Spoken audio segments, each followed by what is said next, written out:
YouTube, and welcome back to another episode of the Nerdwave Plays. Where did we leave off? That's right, Crom's Canyon is done, and we are heading to back to the Rust Commons West. That's right. Now before we go, yeah, we should clean out our bags before we head out. Hope everyone's doing good.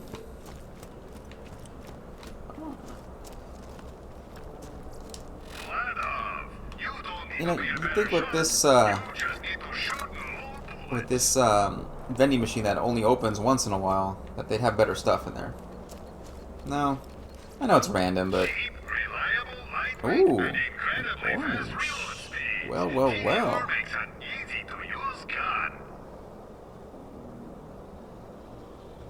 Wow, look at that magazine! 64 rounds and a repeater. That's crazy.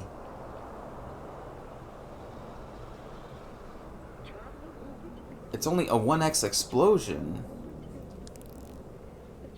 Yeah, that's a crazy... And the fire rate's really fast. Holy cow. I'm actually curious. So even compared to this one... I mean, this one's not bad, but... The fire rate, the accuracy... The fire rate's a lot higher. But, you know, 20 rounds is, you know... more akin to a repeater. Let's see.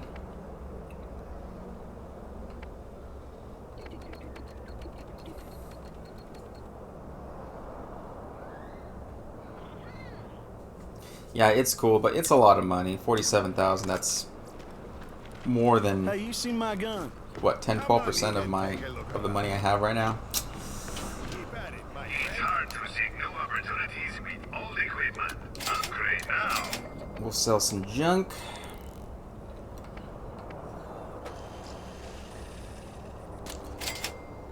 We'll just keep Crom's repeater for now. And that one.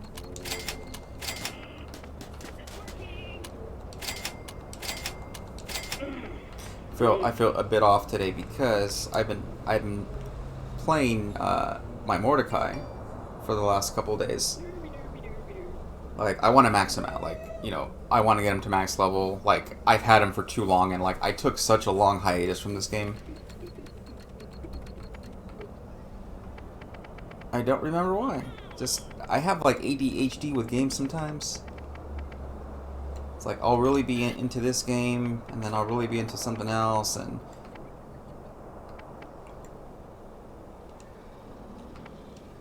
yeah, it's hard to describe.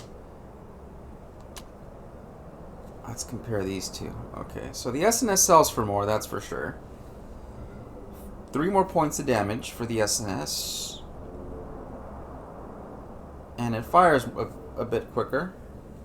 And the clip size is larger. But the Atlas gun has 10 more points of accuracy, which is noteworthy.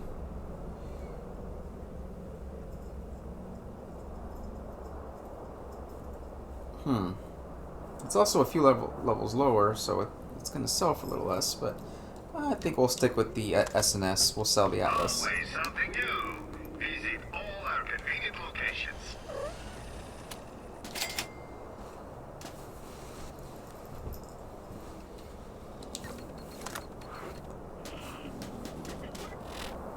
Let's see.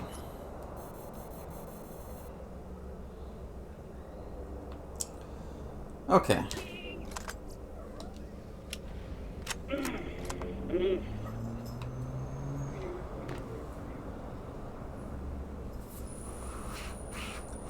I'm trying to get my thoughts here. All right. Okay. Oh, ammo. Of course. Even the best gunman gets hit from time to time, so make sure your shield is up to par.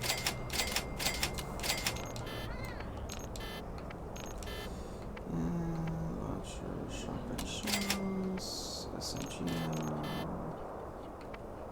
sniper rounds. Here we go. Yeah, my Mordecai, like, I have all the ammo The ammo slots maxed out. Everything's maxed out. Well, on the ammo slots, but I'm working on leveling. Like I just maxed out the sniper proficiency at level 50 finally.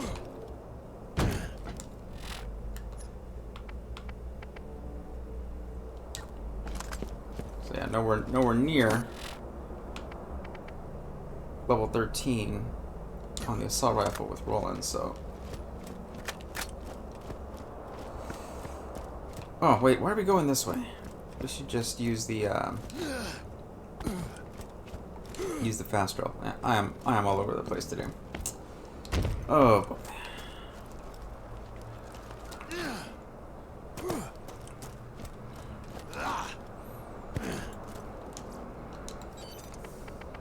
We just had the summer solstice, so summer is here.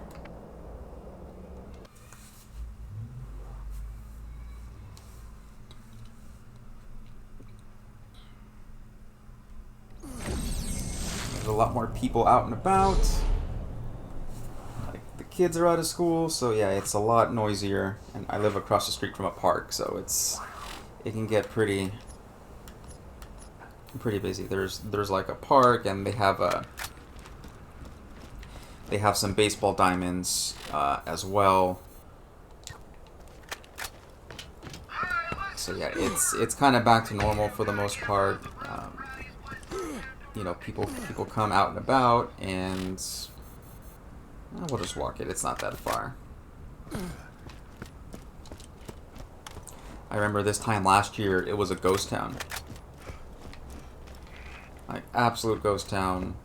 But right now, you know, parking's a bear if you have to park across the street. I don't, you know, since I live here, don't need to. I have a garage, I can park in there, but if you have more than 2 cars in your home, you're pretty much, someone's going to be parking outside, and that's when it gets gnarly, especially on street sweeping days, and today's a street sweeping day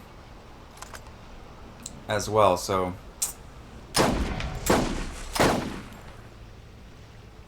what precious parking there is gets eaten up pretty quickly. Like I remember when I was in college and then having to come back like on Thursdays, the street I like to park on, you couldn't park I think from noon to 4. So normally I'd go to school in the morning and early afternoon, so like I'd get home after 4 o'clock. It'd be perfect. Alright, spider ants. So I'd get there just in time. And on days I worked, you know, if I happen to work that day after I finished school, it wasn't as big of a deal. Like normally I'd get home around 3:15, 3:30. But the parking, you know, the parking people were normally pretty chill. Like, you're not supposed to park till 4, but the street sweeper goes, you know, does its round earlier in the day. Normally they go around 2 o'clock. So, you know, they don't want people there, obviously, while they're doing the round. But once the sweeper passes, can they still ticket you? Well, technically yes, because it says no parking from 12 to 4. But the sweeper has passed. They did the job they needed to do. You know, it doesn't really matter if you're parked there anymore. So I'd get home early, but not once did I ever get a ticket. You know, because I mean they're not going to come back after the fact.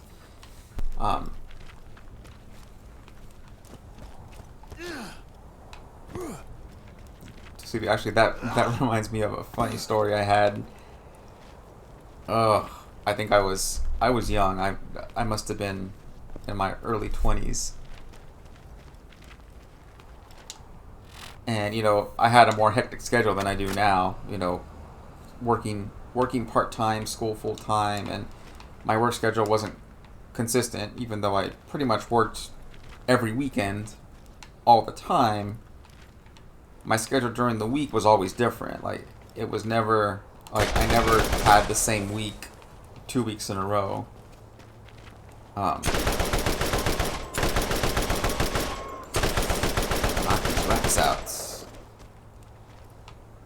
Wow, that was it? These guys are cake. And like that particular day, like some semesters I go to school Monday through Thursday. Some semesters I only go Monday and Wednesday or Tuesday and Thursday. Just depends on how the classes lined up. But this semester I didn't have class, and I didn't have work that day either. So it was like a rare day off. So it's like, you know, I like to sleep in, and I forgot to move my car the night before. Whoop. Yep, more junk. What do you know? So I forgot to move my car the evening before. You know, my parents parked in the driveway, and then, you know, they leave for work. And I park on the street. It's like, hey, just move the car.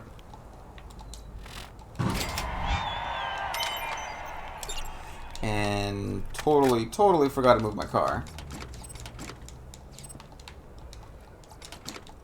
Gotcha. Oh, back to New Haven. What do you know?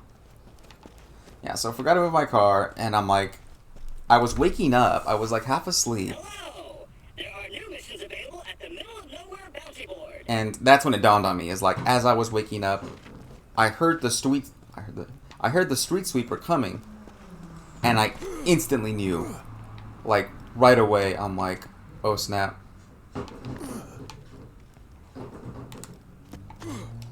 I totally forgot to move my car. And like a ninja, I mean, in like one movement practically, jumped out of bed, threw my shoes on, you know, I'm running out the door, and I see the street sweeper. I can't talk today. I see the street sweeper heading in my direction. I'm like, no! And then the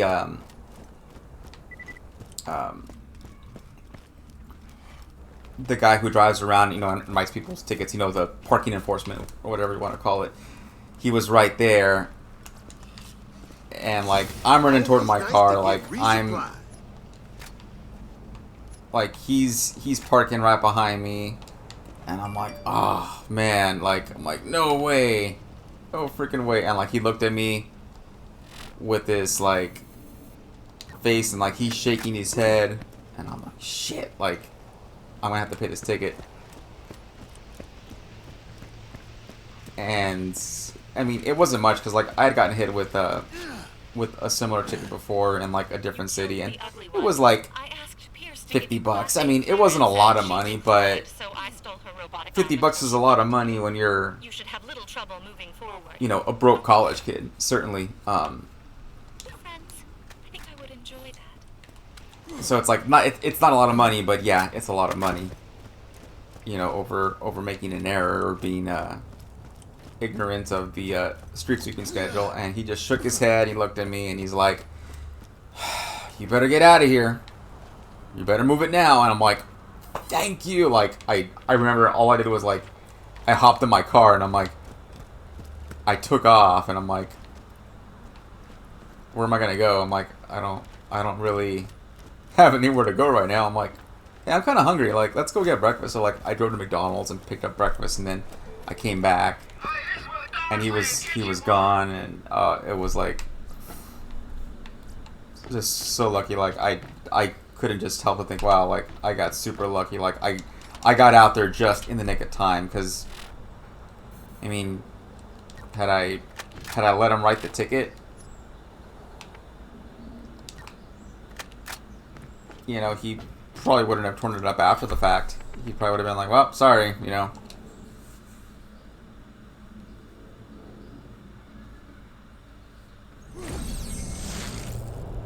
But yeah, that was just, oh.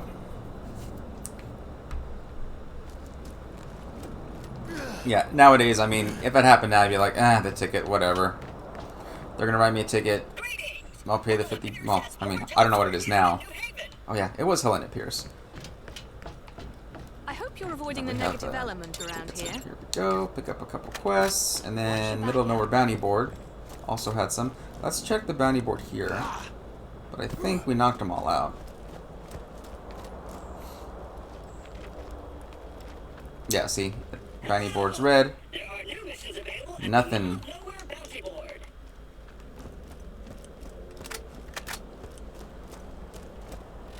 So yeah, we're picking up some new quests here. In the Rust Commons East. Circle of Slaughter. And Old Haven. Yeah, we've been in New Haven this whole time.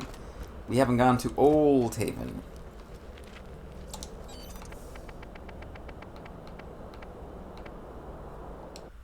We've had one breakfast, yes, but what about second breakfast? Think he knows about afternoon tea? Or what does he say? He's like, noonsies? Afternoon tea? Dinner? Supper? He's like, I don't think so, Pip. Poor guy. Gotta love the hobbits. Always eating.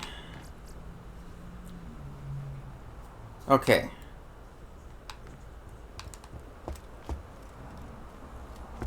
Get our bearings here, and another couple of quests. Okay, so we got quite a few now.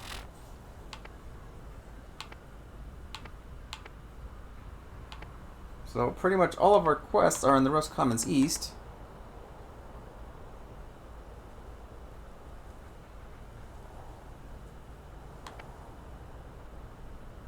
And Old Haven. But these are the lowest levels. So why don't we start knocking these bad boys out?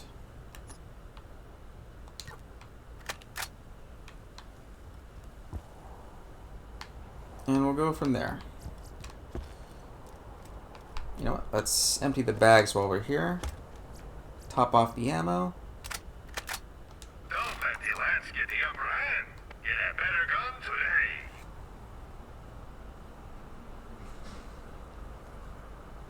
You know, I'm not really much for these 3-round burst rifles, but this one looks pretty good. Why don't we try that bad boy out?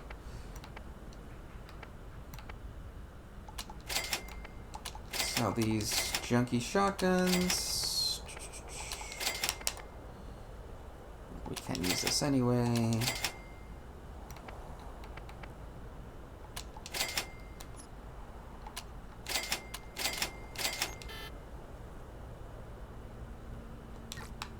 Okay.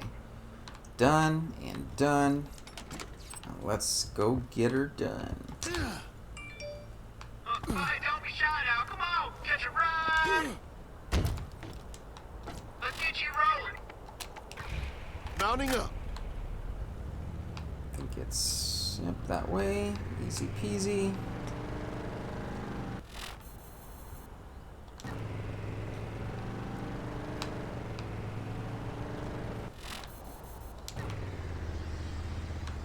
And we are inching closer to vacation as well. Blast him! And I did just get official word from work that we're going back to full-time schedule and everything's confirmed for the week after July 4th. So no more working from home. It'll be back to full schedule. Everyone's in the office Monday through Friday. Back to normal. So I'm gonna miss it, but at the same time, you know, I think we're ready for a change.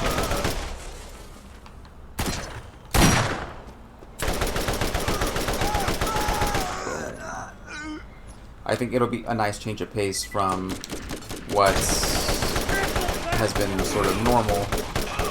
Oh, snap. What the? Oh, you're killing me. I'm like, this other dude? No way.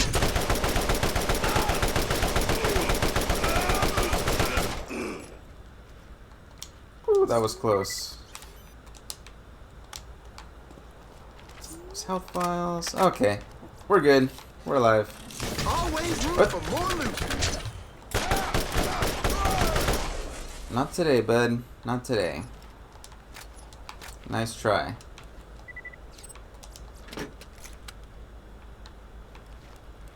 So yeah, looking forward to a nice change of pace. But I will miss my 5-minute commute from my bedroom to my home office. Certain days of the week.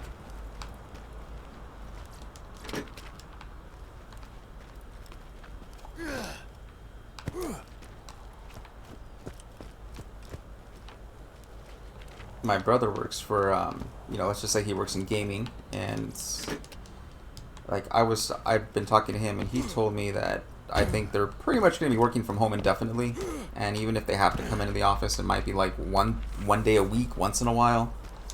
So yeah, he's getting it done and working from home. It's like, dude, enjoy it.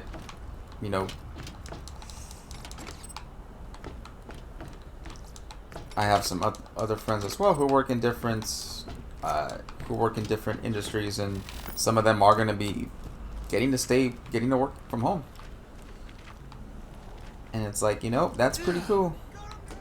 I can see how that helps with like things like, the obvious stuff is you don't have to drive, you don't have to commute, which means you save money on gas in your car, wear and tear items like brakes, tires. Well, even the motor's a wear and tear item. Eventually the motor gets really old and you have to rebuild it or replace it. So it's pretty cool. You get to save a lot of money there. You get to save, and I mean, more importantly than money, I think is the time. You have more of a work-life balance. If your day ends at 5 o'clock, what do? You shut down your laptop, you close it up, you step outside, and you're home. You're ready to do what you got to do after the workday's done. You don't have to jump in your car and sit in traffic or run to catch the bus or none of that. You're home. You're done. And that's pretty cool.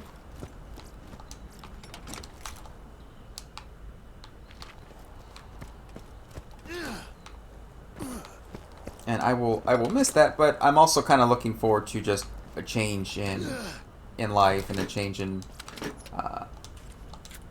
routine.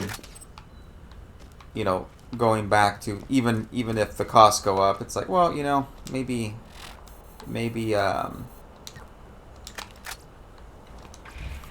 I've been considering a job and possibly a career change entirely.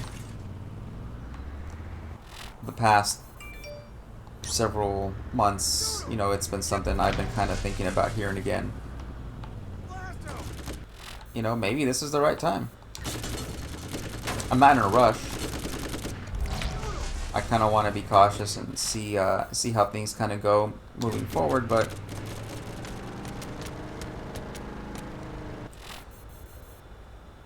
let's see. Should we go east? Let's head to the west, southwest.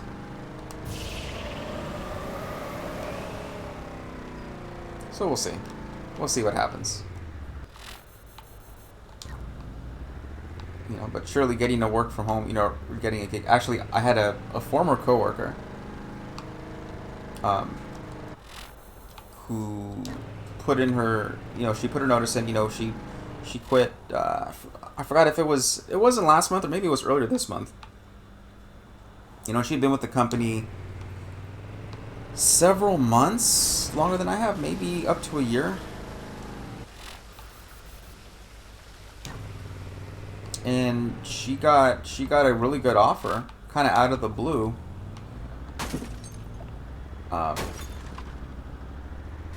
She interviewed, they really liked her. She got offered the job at triple the salary. It's like, hello, yes. I mean, that's, if somewhere offered me 3 times the pay, that it wouldn't be too hard of a decision, all other things equal. Lowering bridge. And it was actually, it's a ton more money. So just off the top of the bat, not just more money, but a better work-life balance, because that job is strictly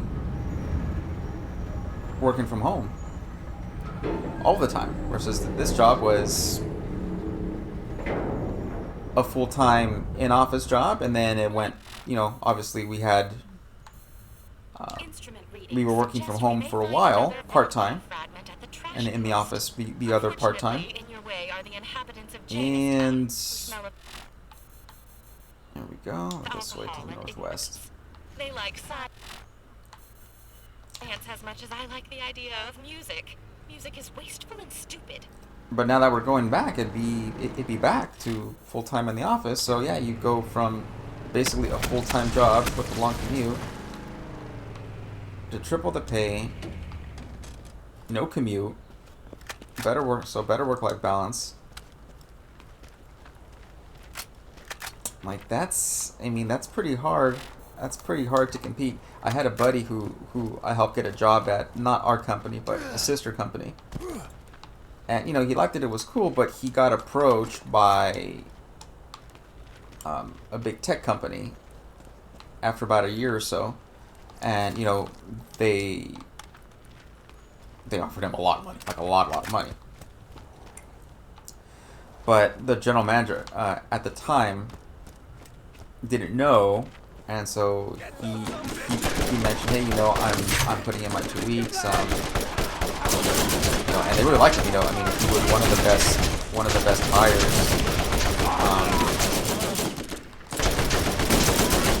that they had in a long time. So they really liked him. He was really sharp too. And she didn't want to lose him. So they're like, you know what? We don't want to lose you to a competitor. Although it really wasn't a competitor, it was a different industry, different type of role entirely. So it's like, what if they offer you? We'll match it, and it's like, who's trying to recruit you? We'll match. We'll see. We'll see if we can match the offer or come up with something. And he named the tech company, and she I guess he said, yeah, just the look on her face was just like, oh, okay, well, I can't compete with them.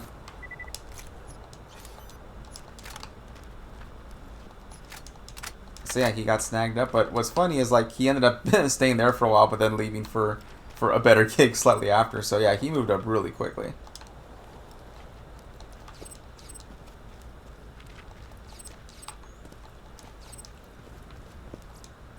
Awesome.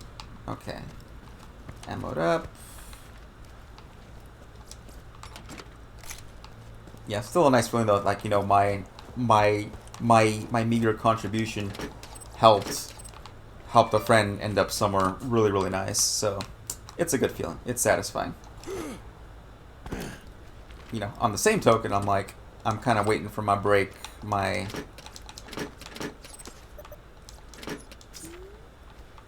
moments, and I don't want to say it's not like I dislike my job, not at all. I enjoy what I do, or I should say I like elements and parts of what I do. I don't like everything necessarily. There's certain aspects of the job I have I don't like, and I'd say most people would probably tell you the same.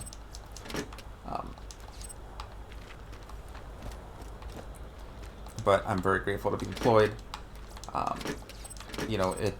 It affords me, a fairly comfortable lifestyle, and All right, I'm very grateful and happy for that. But it's not necessarily what I want to do the rest of my life. And it's still under the market rate. But I knew this going into it. Like when I hired in, or just before I hired in, when I knew they were going to offer me the position, my manager at the time, he told me, hey, you're never going to get rich here. You're never going to, even if you climb your way to the tippy top and run the place. You'll do pretty good there, but, as working here at the staff level or the or mid-level management level, it's like you're not going to get rich. You're not going to make a ton of money here. But you will have a very good work-life balance, and you will make a fair salary, a decent salary. But at the time, coming from where I was coming from, I was making even worse money. Work-life balance wasn't bad. at the time, I happened to be working tons of hours. So, you know, I was working 6-7 days a week, 10 plus hours a day. Some days well over 12 hours, and my longest days were like, you know, 16 hours or so, somewhere around there. Ooh, look at this sniper rifle. Gotta love the volcanoes. They love the volcano sniper rifles. I have a volcano on my Mordecai, and oh, that incendiary just eats up the baddies.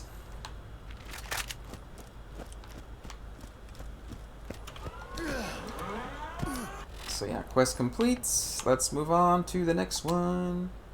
This is the Janestown one. This is part of the main quest line. Let's see. Let's look at these. We gotta go drop off pamphlets, and these we're gonna be all over the place. So, all right, we're gonna do a little traveling.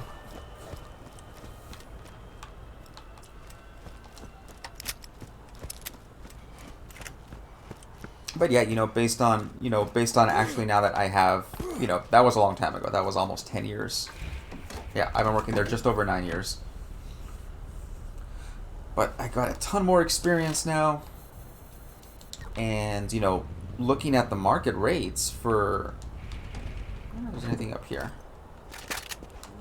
You know, looking at the market rates for this position, it's still... I'm very well under the market rate for the role. You know, looking at the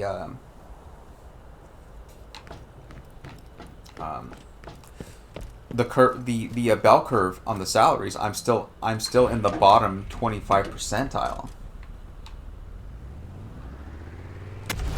of it, and I'm not a bottom percentile employee.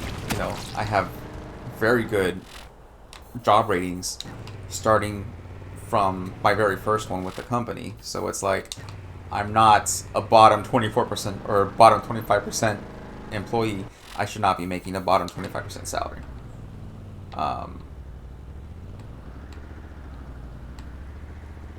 So, you know, that's a part of it. You know, the money's only a piece of it.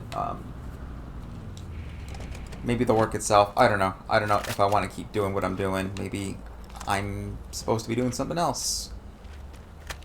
But that's... Time will tell. You know, I just don't want to sit there and work there another 20, 30 years and realize, oh no, time's up, and now I'm gonna retire here, and I don't want to. You know, I don't want to take that point, certainly. But Oh yeah, that was all me.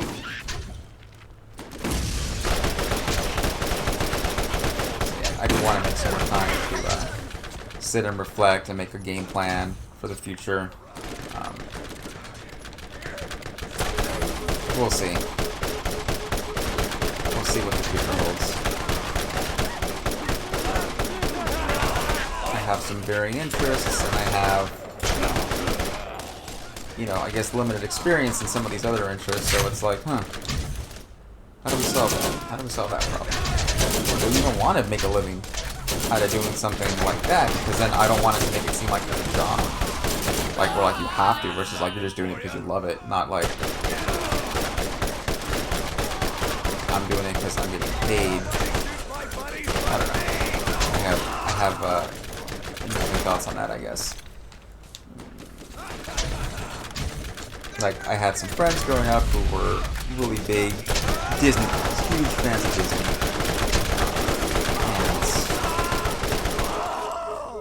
I had worked for the company for a couple years, so I offered. I'm like, hey, you know, if you're really interested, I can get you a referral if you would like to work here as well. And they told me, they're like, well, you know, it's not that they wouldn't want the work, but it's like they love it so much that they wouldn't want to make it a chore. They wouldn't want to make it like, Saving for you. Oh, it's like, oh, you have to go to work, and now you have to love it. And, you know, I mean, some guys kind of drank the Kool-Aid. You know, they went all in. But some of them were, like, huge fans. Oh, snap. Explosions. Are we live? We're live? Yes, we're live. Huzzah! And we got all the pamphlets. Yeah, you know, I mean, some of them were like really already into Disney, or some of them got more into it after working there. I kind of stayed about the same. You know, I did like it. You know, I like Disney films for the most part. But to say, you know, but, you know, I wouldn't have considered myself like, you know, one of the fanboys, so to speak. Like, you know, maybe I'm a fanboy about certain things, but I don't think I'm like, I'm a fanboy. You know, like that sort of, how would you call it? That sort of just kind of blind devotion to this interest or cause or what have you, and it's just toxic, and it's just, you know, it's almost self-defeating. It's like, I mean, are you really a fan? You know, are you, you know, does that make you like a real fan?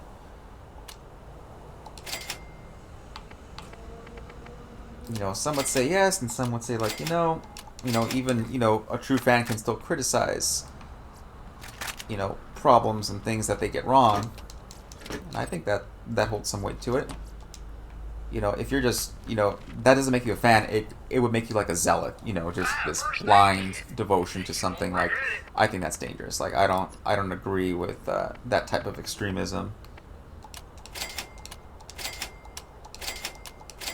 You know, and this is kind of fanboys of anything, you know, video games or franchises. Oh, franchises especially, cars, clothing brands, I mean, you know, politics. I mean, any fanboy, if you will, of anything is just, yeah. Most people aren't like that though. Thank goodness. If not, we would live in a very ugly world. Okay, what have we here?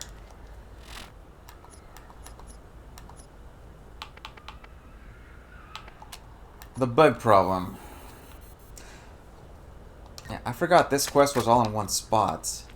Like, you don't have to really travel around, which is fine by me. It makes it easier.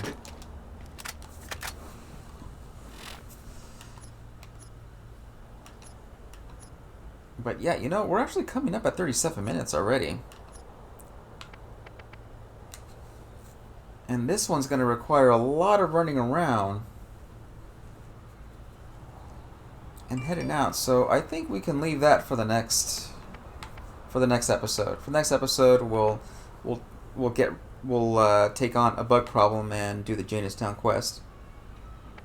And that should take us through most of the next one. Maybe start Old Haven, but I know Old Haven takes a long time because it's a pretty good-sized area. You can't travel by car. Actually, yeah, that's a level 28 quest. This one's a 29. So yeah, we'll tackle Old Haven before we go back to Circle of Slaughter.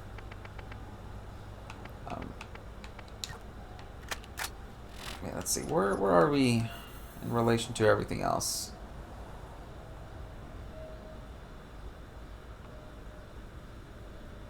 You know what? We're not too far. Let's head back to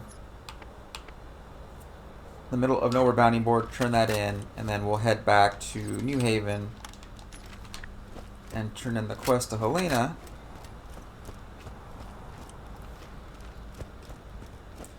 And then we'll call it a day there.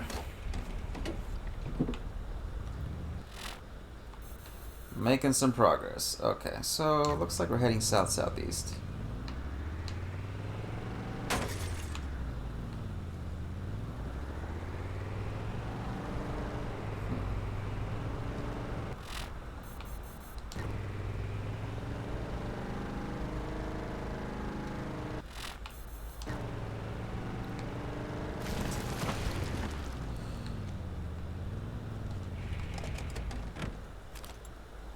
Oh boy, here come the bugs! It's the spiderlings. Yeah, these aren't too hard. These go down pretty easily. This is like cash rat. You can paint all kinds of pretty colors to boot.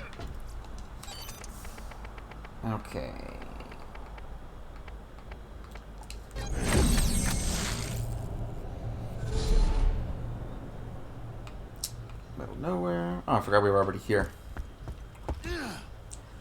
I'll turn in this guy. Huh, and we got another one here. Nice. Oh, that's perfect. That worked out really well. So now we can knock out that one next time as well.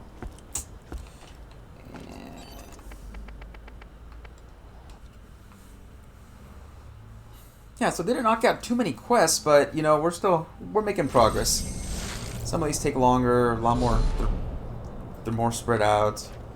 I'm trying to keep the episodes at well under an hour. You know, 45 minutes ideally. I want to kind of look at the data some more that I'm getting from YouTube to see when, you know, people are kind of tuning out, logging off, and try to keep them short. You know, surely I couldn't do like 5-minute episodes. I mean, it would take forever to get anything done. You know, and there's quests that take a lot more than 5-10 minutes to do.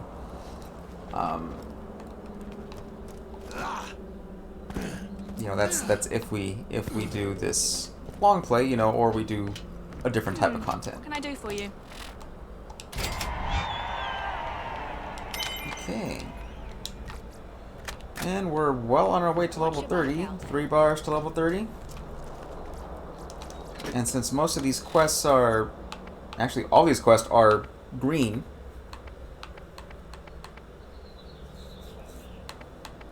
You know, enemies should be about my level, and hopefully we level up pretty quickly. But okay. This is a good place to call it a day. Thank you all for staying to the end. If you enjoyed the content, please like and subscribe so you don't miss out on a future episode. And looking forward to catching you all in the next one. Later days.